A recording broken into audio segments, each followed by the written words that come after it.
삶을 살아가다 보면 크고 작은 인생의 고비를 만나게 됩니다. 이 고비란 무엇일까요? 이 고비에 대해서 어떤 목사님께서는 높은 언덕을 넘어가는 과정이라고 이렇게 표현하셨습니다. 국어사전에 보니까 이 고비란 어떤 것이냐면 어떠한 일이 되어가는 과정 가운데 절정의 단계, 가장 중요한 단계가 이 고비랍니다. 이 고비를 넘겨야, 이 중요한 단계를 넘겨야 일이 성공하거나 그 일을 잘 마무리할 수 있다고 하는데, 이처럼 중요한 단계이기에 그것을 넘어가는 것이 쉽지가 않습니다. 이 쉽지 않은 삶의 고비들, 그것들은 무엇에서부터 시작됩니까? 나 자신의 잘못된 선택이 그 일들을 만들기도 합니다. 가끔 다른 사람들이 준 곤란함들로 인해서 고비를 경험하기도 합니다.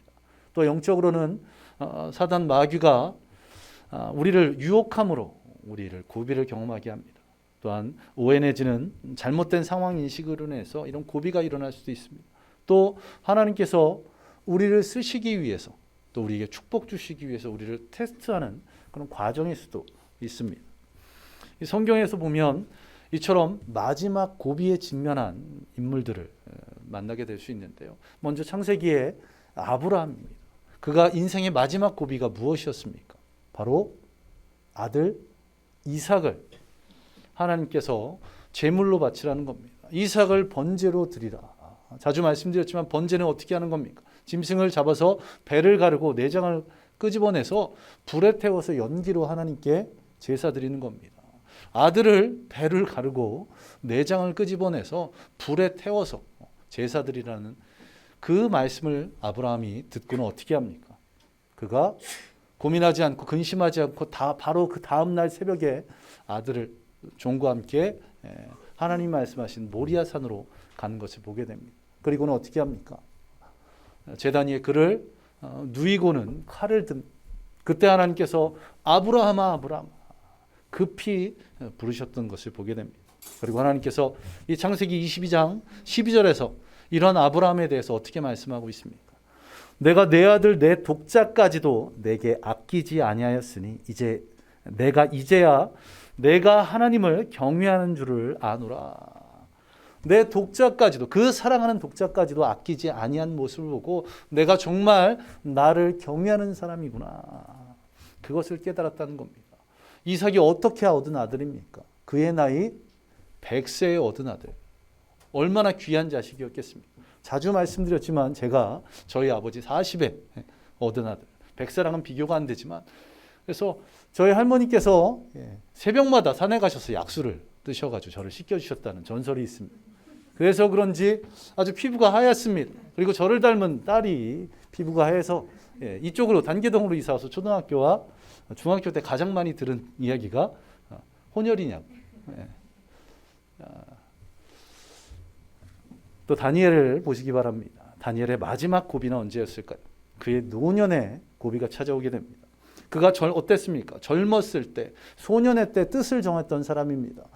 왕의 진미와 포도주로 자신을 더럽히지 않도록 물과 채소만 먹고 거룩함을 지키기로 했던, 그리고 그가 세 나라의 네 왕에 거치면서 계속 총리로 했던 그런 그의 인생의 노년의 마지막 고비가 닥쳐옵니다. 다니엘의 그런 모습을 보고 시기 줄 때 했던 다른 신하들이 그를 그 총리에서 실각시키기 위해서 계략을 짭니다. 어떻게 합니까? 한 달 동안 왕 이외에 어떤 사람, 어떤 신에게도 절하지 못하도록, 무엇을 구하지 못하도록, 쉽게 말해 기도하지 못하도록 왕이 거기에 도장을 찍게 됩니다. 그리고는 무엇에게 구하면 사자굴에 던져지게 한 그런 것을 볼 수 있습니다. 자, 이런 상황 가운데 다니엘이 어떻게 하고 있습니까? 다니엘서 6장 10절에 보시면 이렇게 말씀합니다. 다니엘이 이 조서에 왕의 도장이 찍힌 것을 알고도, 왕이 그것을 승인했던 것을 알고도 자기 집에 돌아가서는 윗방에 올라가 예루살렘으로 향한 창문을 열고 전에 하던 대로 하루 3번씩 무릎을 꿇고 기도하며 그의 하나님께 감사하였더라. 사자굴에 던져질 수 있음을 분명히 알고 있었습니다. 더군다나 이 상황이 다니엘처럼 인생의 노년, 그 여러 나라에서 총리의 역할을 했던 사람이면 분명히 정치 감각이 있었을 것입니다. 왜 이런 일이 벌어졌을까? 바로 나를 실각시키기 위해서 계획을 짜고 있구나. 그리고 기간은 어떻습니까? 한 달 정도의 기간입니다. 하나님, 이 한 달만 기도를 쉬는 죄를 범하는 것을 용서해 달라고 할 수 있었음에도 불구하고 그는 어떻게 했습니까? 왕의 조서에 도장이 찍힌 것을 알고 있었음에도 불구하고 평소에 하던 대로 예루살렘 향해 창문을 열고 하루에 3번씩 기도했고 기도한 후에는 하나님께 감사했다. 그렇게 말씀하고 있습니다. 이처럼 아브라함이 또 다니엘이 인생의 고비를 넘길 수 있었던 것 바로 무엇 때문이었습니까? 바로 믿음 때문이었습니다. 아브라함은 어떤 믿음이 있었습니까? 하나님께서 자신의 아들, 하나님의 말씀에 의해서 얻게 된 아들 이삭을 그냥 죽도록 내버려 두지 않을 것이라는 그 믿음. 혹 이 이삭이 죽더라도 하나님께서 다시 살려줄 것이라는 그 믿음이 있었습니다. 그 믿음으로 말미암아 인생의 고비를 건너게 됩니다. 또한 다니엘은 어떻습니까? 왕의 조서가 내렸지만 굴하지 않고 하나님께 기도하기를 그치지 않았습니다. 그가 이런 믿음이 있었기에 이런 고비, 위기들을 넘긴 것입니다. 우리 믿는 성도들의 인생의 크고 작은 고비들, 그런 어려움들 가운데 이것을 넘기 위해서 필요한 것이 바로 믿음입니다. 이제 오늘 본문을 통해서 마지막 고비를 넘기기 위해서 사명을 감당하기 위해 사명을 이루기 위해 마지막 고비를 넘기기 위해서 어떤 믿음이 있어야 하는가, 이것에 대해서 함께 은혜를 나누겠습니다. 오늘 본문을 보시면 앞서 제가 봉독했던 15절 16절에 어떻게 말씀하고 있습니까? 드디어 성벽이 완공되었습니다. 그런데 그의 앞의 내용을 보시면 이 마지막 고비에 직면한 그런 느헤미야를 보게 됩니다. 느헤미야 4장에서는 외부의 위협이 있었습니다. 또 느헤미야 5장에서는 내부의 갈등이 있었습니다.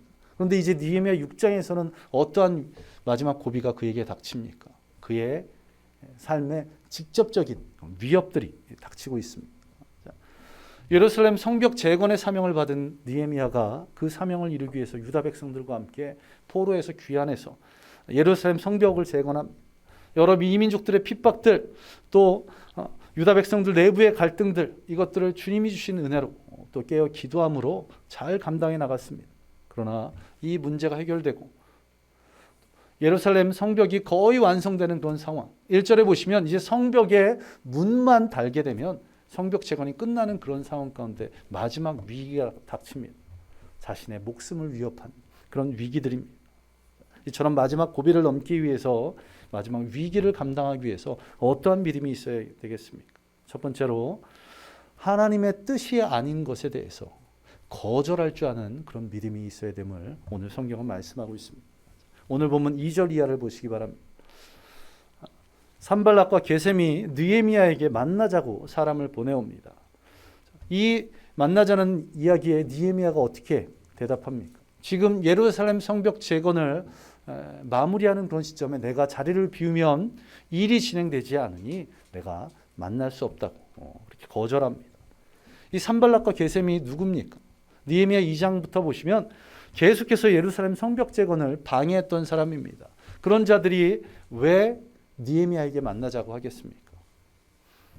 오늘 본문을 보시면 이들이 만나자고 한 땅이 오노 평지라고 말하고 있습니다. 이 땅은 사마리아 땅이 아닌 베냐민 지파가 살고 있었던 유다 땅입니다. 성경에는 구체적으로 말씀하고 있지 않지만 유추해서 보면 산발락과 게셈이 계획을 세우는데 겉으로 드러나는 것은 무엇이냐면 이제 우리가 화해를 하자. 너희가 예루살렘 성벽을 다 완공해 왔으니 지금까지 내가 방해한 그것들을 용서해다오. 그리고 그 화해의 조약을 맺기 위해서 내가 너희 나라 땅에 들어가겠다고 그렇게 말하고 있는 것입니다. 그런데 겉으로는 화해를 말하고 있지만 그들의 속마음은 무엇입니까? 2절을 보시면 기회를 봐서 느헤미야를 암살하기 위해서, 예루살렘 성 안에 있으면 느헤미야를 어떻게 할 수 없는데 그가 밖으로 나오면 죽일 기회를 찾을 수 있기에 이렇게 모략을 세우고 있는 것입니다. 이들이 정말 화해하기 원했다면, 자신들이 잘못함을 좀 용서를 구하기 위함이었다면 어떻게 해야 되겠습니까? 느헤미야가 있는 예루살렘 안에 들어와서 지금까지 자신들이 한 것들을 용서해달라고 말을 했어야 될 것입니다. 그러나 화해가 아닌 느헤미야를 죽이려고 했기에 느헤미야가 예루살렘을 벗어나도록 모략을 짠 것입니다. 이들이 어떻게 합니까? 느헤미야가 거절하자 4번에 걸쳐서 계속해서 만나자고 하는 것을 보게 됩니다. 그러나 느헤미야는 계속된 요청에도 불구하고 하나님의 뜻이 아닌 것에 대해서 분명하게 거절하고 있습니다. 이처럼 하나님의 사명을 이루기 위해서, 그리고 마지막 고비를 넘기 위해서 하나님 뜻이 아닌 것에 대해서 거절할 줄 아는 믿음이 있어야 합니다. 어떤 때 우리에게 유혹이 닥칩니까? 기도하려고 하면, 성경을 묵상하려고 하면, 찬양을 드리려고 하면, 예배 드리려고 하면 갑자기 연락이 오거나 만나자는 그런 이야기가 오지는 않습니까? 이럴 때 거절할 줄 아는 믿음이 있어야 될 줄로 믿습니다. 언젠가 말씀드린 적이 있는데요. 한 교회의 장로님 자랑을 하는 목사님의 그 말씀을 기독교 방송에서 들었습니다. 이 목사님이 당신이 섬기는 교회의 장로님에 대해서 자랑을 하시는데, 이 장로님이 수요 저녁 예배에 참석하시기 위해서 약 17억 원에 상당하는 수출 계약이 달린 그 바이어와의 만남을 거절했답니다. 주일 예배도 아닌 수요 저녁 예배에 참석하시기 위해서 17억 상당. 제가 서울에 있을 때 방송에서 보았던 거니 한 22년 된 것입니다. 지금으로 말하면 30억, 40억이 될 수 있는 그런 금액인데 수요 예배를 드리기 위해서 거절했답니다. 이 계약이 어떻게 되었을까요?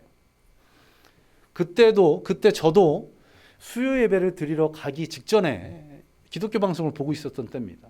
이 결과까지 듣게 되면 수요 예배에 늦을 수 있기에 저도 기꺼이 보기를 거절하고 예배당으로 갔었던 기억이 있는데요.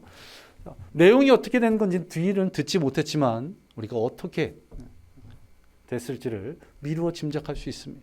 어떻게 되었을까요? 이런 믿음이 있는 장로님이라면 그 계약 이루어졌을 줄로 믿습니다.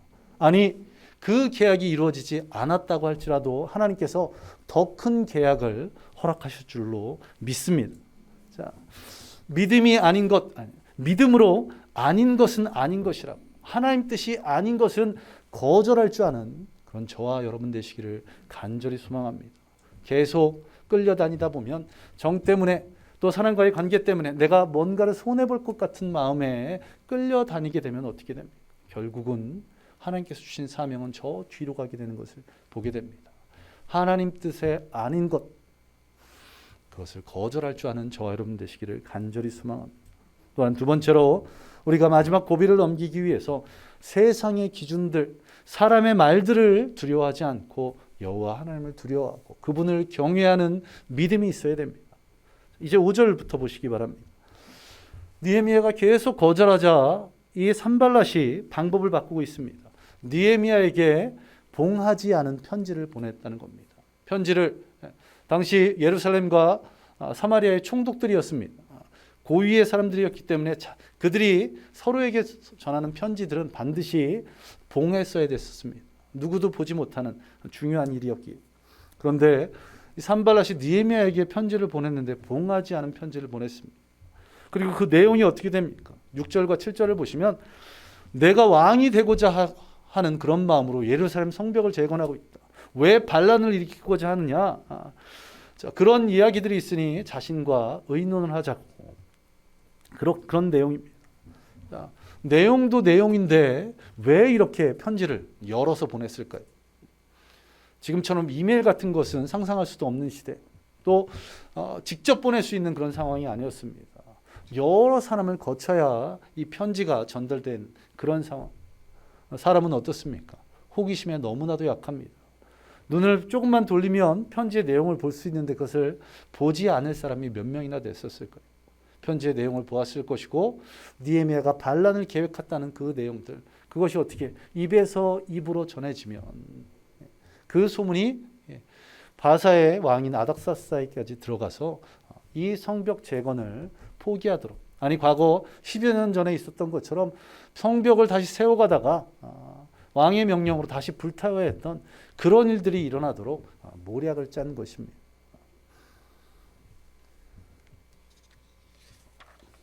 이에 느헤미야가 어떻게 대응하고 있습니까? 그가 산발렛에게 사람을 보냅니다. 그리고 이렇게 분명하게 말합니다.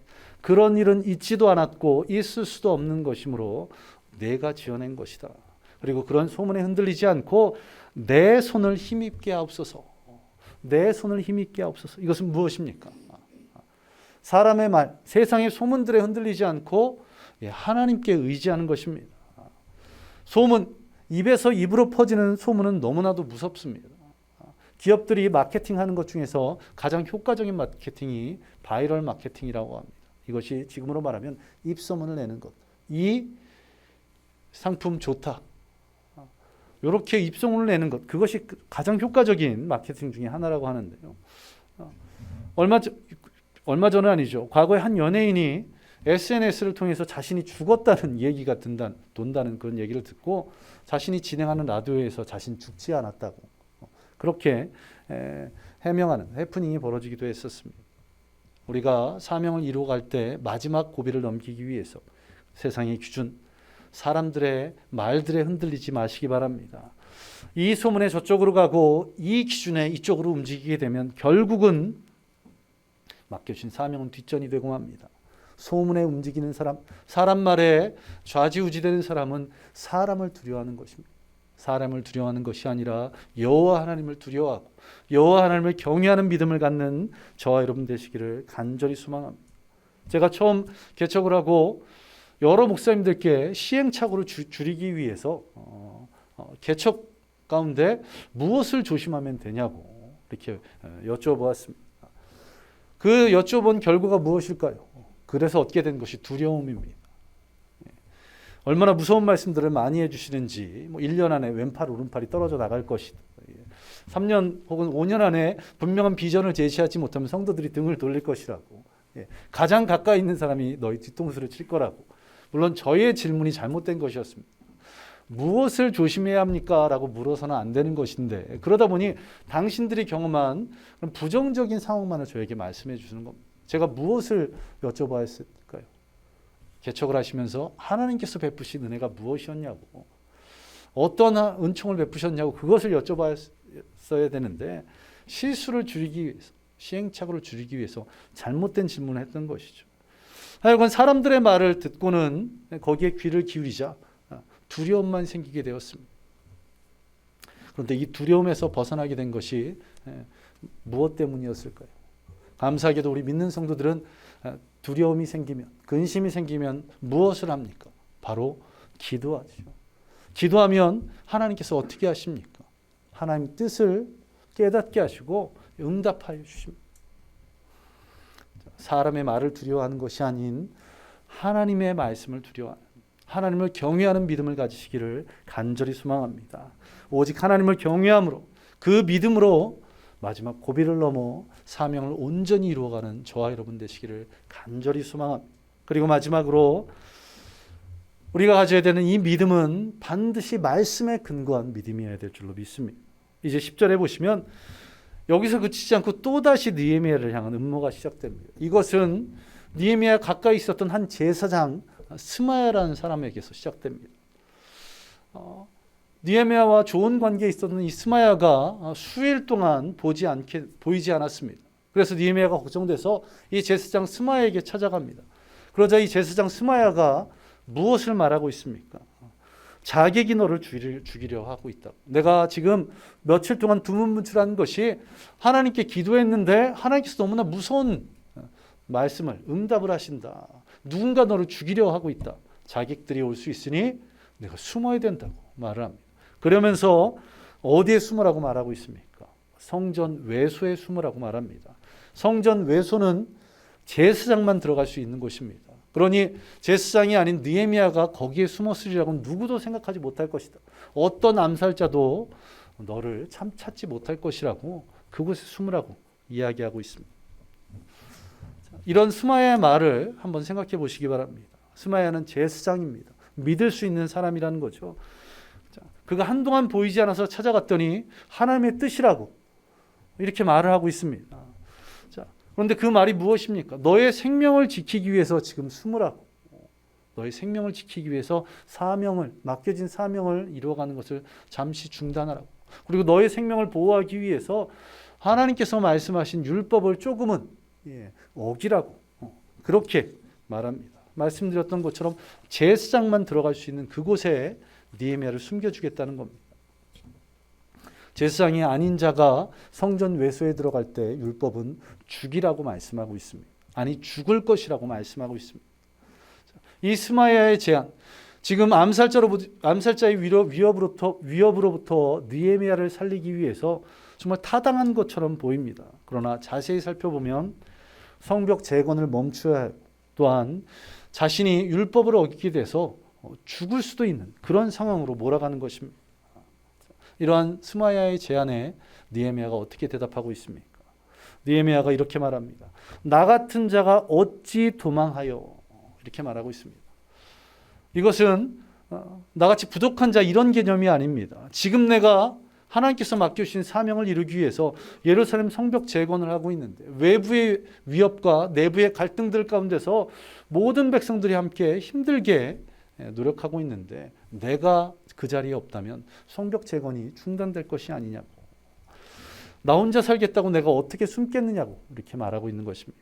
또 나 같은 몸이 어떻게 외소에 들어가 생명을 보존하겠냐고 하고 있습니다. 제사장이 아닌데 내가 거기에 들어가서 생명을 보존하겠냐고 그렇게 말하는 것입니다. 믿음은 들음에서 나고 들음은 그리스도의 말씀으로 말미암는다고 성경은 말씀하고 있습니다. 말씀에 근거한 믿음을 가질 때 느헤미야는 분명 이것이 하나님의 뜻이 아니라는 말씀에 근거한 율법에 근거한 믿음을 갖고 있었기에 흔들리지 않을 수 있었다는 겁니다. 목숨이 걸린 문제라고 스마야가 유혹을 했지만 말씀에 근거한 확신을 가진 느헤미야는 그것을 거절했습니다. 스마야가 왜 이런 말을 했습니까? 성경을 보시면 그가 도비야와 산발랏에게 뇌물을 받고 이 느헤미야를 죽이기 위해서 또 위협에 처하기 위해서 이런 말을 했던 것입니다. 무너진 성벽을 이제 거의 다 보수해 나갔습니다. 성문만 달면 다 끝나는 그런 상황인데 이런 위기가 느헤미야 개인의 생명을 위협하는 일들이 계속해서 일어나고 있습니다. 그런데 느헤미야는 이것을 어떻게 감당하고 있습니까? 믿음으로 감당하고 있는 것을 보게 됩니다.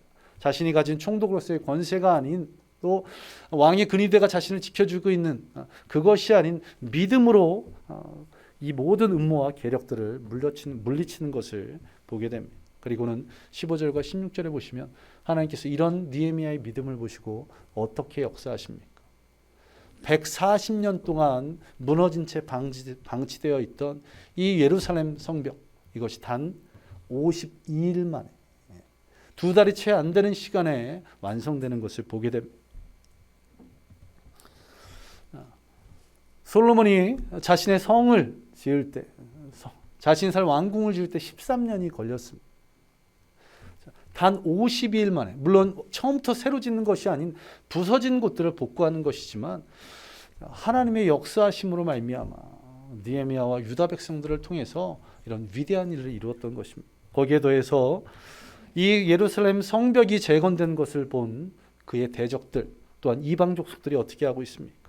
이것이 하나님의 역사하신 것이라는 것을 깨닫고는 두려워했다고 성경은 말씀하고 있습니다. 이러한 은혜가 저와 여러분의 삶 가운데 있기를 간절히 소망합니다. 우리에게 주어진 사명을 감당하기 위한 마지막 고비에서 우리가 거기서 넘어지고 쓰러지는 것이 아니라 믿음으로 그 고비들을 뛰어넘음을 통해서 우리에게 맡겨진 사명들을 온전히 이루어가기를 간절히 소망합니다. 하나님 뜻이 아닌 것을 거절할 수 있는 믿음, 사람의 말들과 세상의 기준을 두려워하는 것이 아니라 하나님을 두려워하며 하나님을 경외하는 믿음, 그리고 이 모든 믿음이 성경 말씀에 근거한 그런 믿음을 가질 때 우리는 마지막 고비를 넘어서 하나님의 사명을 이루어갈 줄로 믿습니다. 이 시간 함께 기도하기 원합니다. 하나님, 나에게 믿음 달라고, 마지막 고비를 감당할 수 있는 믿음 달라고 우리 이 시간 함께 기도하겠습니다. 기도합니다. 아버지 하나님, 우리에게 귀한 믿음 주시옵소서. 아버지, 우리가 삶을 살아가다 주님이 내게 맡겨주신 그 사명을 이루어가는 가운데 이런저런 크고 작은 고비들을 맞이하게 됩니다. 그때마다 넘어지고 쓰러지는 것이 아닌 우리가 믿음으로 그 이것들을 이겨낼 수 있도록 주님 역사하여 주시옵소서. 아버지, 조금 더 편하게 또 좀 더 쉽게 가는 것이 아닌 때로는 조금 힘들고 어려울지라도 아버지 분명한 주님 주신 믿음 붙잡고 그 사명들을 하나하나 이루어가게 하여 주시옵소서. 주님, 그러한 믿음이 우리에게 있기를 간절히 소망합니다. 아버지, 그 인생의 그 고비에서 맡겨진 사명을 이루어가는 그 마지막 고비 가운데 그 고비를 넘지 못하고 넘어지고 쓰러지는 것이 아닌 주님 주신 믿음으로 그것을 감당해 나갈 수 있도록 주님 인도하여 주시옵소서. 아버지 하나님, 이 귀한 믿음을 가지고 하나님께 귀하게 쓰임받아 맡겨주신 사명들, 또 그 비전들을 하나하나 이루어가면 그런 귀한 믿음의 성도들로, 또한 그런 성도들이 모여 우리 교회가 아버지 하나님 주신 그 믿음을 가지고 귀한 마지막 고비들을 이겨낼 놀라운 부흥의 은혜들, 놀라운 축복의 은혜들을 경험할 수 있도록 주님 역사하여 주옵소서. 주님께서 이 귀한 믿음 주심을 믿사오며 이 모든 것 예수님 이름으로 기도드리옵나이다. 아멘. 우리 다시 한번 기도하겠습니다. 우리가 믿음 가져야 되는데 어떤 믿음입니까? 하나님 뜻이 아닌 것에 대해서 분명히 거절할 줄 아는 믿음, 또 세상의 기준과 사람들의 말을 두려워하지 않는 하나님을 경외하는 믿음, 그리고 이 모든 믿음이 주님 말씀에 근거한, 성경 말씀에 근거한 믿음이 될 수 있도록 하나님 이런 귀한 믿음들 주셔서 맡겨주신 사명들 온전히 감당하며 또 마지막 고비들을 지혜롭게 넘어가게 해달라고 다시 한번 기도하겠습니다. 기도합니다. 아버지 하나님, 주님 이 시간 간절히 구하오니 우리에게 믿음 주실 때에 아버지 하나님, 우리가 거절할 수 있는 믿음, 또 하나님을 두려워할 줄 아는 믿음, 또 말씀에 근거한 믿음 주시옵소서. 사람들의 말에 귀를 기울이다, 또 나의 관계가 깨질까봐 두려워하다, 또 내가 무슨 불이익을 당하지 않을까 걱정하다가 하나님 뜻이 아닌 것을 또 계속 붙잡고 있다. 결국은 넘어지고 쓰러지지 않도록 맡겨진 사명을 온전히 감당하지 못하는 그런 연약함이 있지 않도록 주님 역사하여 주옵소서. 주님 간절히 구합니다. 아버지 하나님, 우리가 세상의 것들을 두려워하지 않게 하여 주옵소서. 세상과 벗하며 세상을 바라보며 살아가는 것도 아닌 저 하늘의 소망을 바라보며 살아가기에 우리가 여호와 하나님만을 경외하며 세상을 두려워하지 않고 사람의 말을 두려워하지 않도록 아버지 하나님 귀한 믿음 허락하여 주옵소서. 그리고 이러한 우리의 모든 믿음들이 주님 주신 말씀에, 이 성경 말씀에 근거한 그런 믿음이 될 수 있도록, 그래서 세상의 기준, 사람의 말들에 흔들리지 않도록 주여 역사하여 주시옵소서. 주님 주신 이 귀한 믿음을 가지고 이 땅을 살아감을 통해서 주님 우리에게 맡겨주신 그 사명들을 온전히 이루어갈 수 있도록, 그 마지막 고비들을 주님 주신 믿음으로 말미암아 승리할 수 있도록 주여 역사하여 주시옵소서. 모든 것 예수님 이름으로 기도드리옵나이다. 아멘. 아버지 하나님, 오늘도 귀한 은혜를 허락하심에 감사드립니다. 오늘 이 예배를 통해서 주님 주신 이 말씀 이 한 주간 동안 붙잡고 살아갈 수 있도록, 또 우리 그것을 통해서 우리의 삶을 살아가는 인생의 여러 고비들 가운데 그것을 믿음으로 감당함을 통해서 승리하게 하시고 주님 맡겨주신 사명들을 온전히 이루어가는 우리 모든 성도들에게 주여 인도하여 주시옵소서. 또한 드려진 예물들이 있습니다. 그 손길들 축복하여 주시며 또 하나님께서 그것을 통해 하나님 나라를 확장해 나가며 또 주님의 몸된 교회를 위해서 귀하게 사용하여 주시옵소서. 주님 오늘 예배 가운데 함께 하시고 또 은혜 베풀어 주심을 믿으며 예수님 이름으로 기도드리옵나이다. 아멘. 이제는 우리 주 예수 그리스도의 은혜와 무한하신 하나님의 사랑하심과 성령님의 함께 하심과 충만하심이 오늘 어떤 상황 가운데서도 믿음으로 말미암아 살아가기로 작정한 모든 성도들 머리에 임하기를 예수 그리스도의 이름으로 간절히 축원하옵나이다. 아멘.